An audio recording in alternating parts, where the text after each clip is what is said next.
ওইটা হয় গিয়ে আপনার অনেক লম্বা উঁচু হয়ে থাকে। হ্যাঁ, আর যেটা হাইব্রিড জাতের গাছ সেটা এই রকমের ডিজাইনেরই হয়ে থাকে। তো হয়তো এটা হাইব্রিড জাতেরই গাছ। হ্যাঁ, মানে এই পুকুর পাড়ে অনেক গাছ কিন্তু লাগানো রয়েছে। হ্যাঁ, হয়তো সেগুলো হাইব্রিড কিংবা হয়তো সেগুলো দেশীয় জাত। তো এক একটা গাছ দেখতে শুনতে কিন্তু এক এক রকমের দেখায়।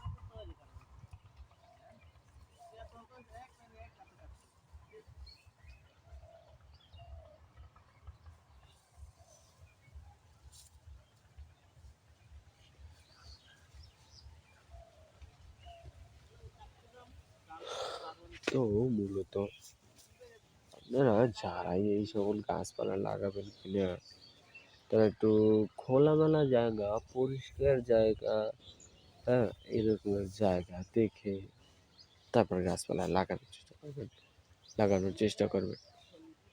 কারণ খোলামেলা জায়গায় সব ফল গাছই ভালো হয়। হ্যাঁ, যেমন আপনার এই কাঁঠাল গাছটাই, হ্যাঁ, যেমন এখানে খোলামেলা জায়গা হয়তো কাঁঠাল গাছটার কোনো সমস্যার কারণে হয়তো এই গাছটার ফলন হচ্ছে না।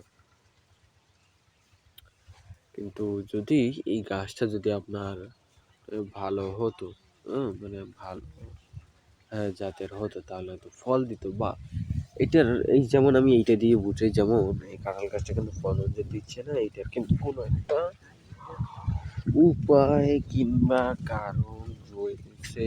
এই সকল কারণ কিন্তু আপনার সমাধান করা যায়। হুম, অনেক ধরনের সমস্যা রয়েছে যেগুলো সমাধান করে ফেলা যাবে। তো এই গ্যাসটারও কিন্তু একটা সমস্যা রয়েছে।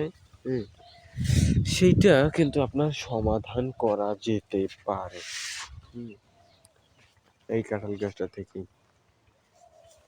তো কাঁঠাল গাছ ভিন্ন ভিন্ন ধরনের হয়ে থাকে, ভিন্ন ভিন্ন ডিজাইনের হয়ে থাকে।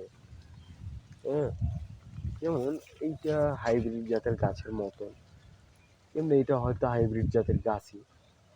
হ্যাঁ, কিন্তু এটাই ফলন দেয় না গাছটা। তো এই ফলন দেওয়ার কারণ নাই হচ্ছে যে আপনার এই কারণে যে আপনার এই গাছে কিন্তু অনেক ধরনের উপকারিতা রয়েছে। যেমন অনেক অনেক ধরনের উপকারিতা রয়েছে, সেগুলোর ভিতরে কিন্তু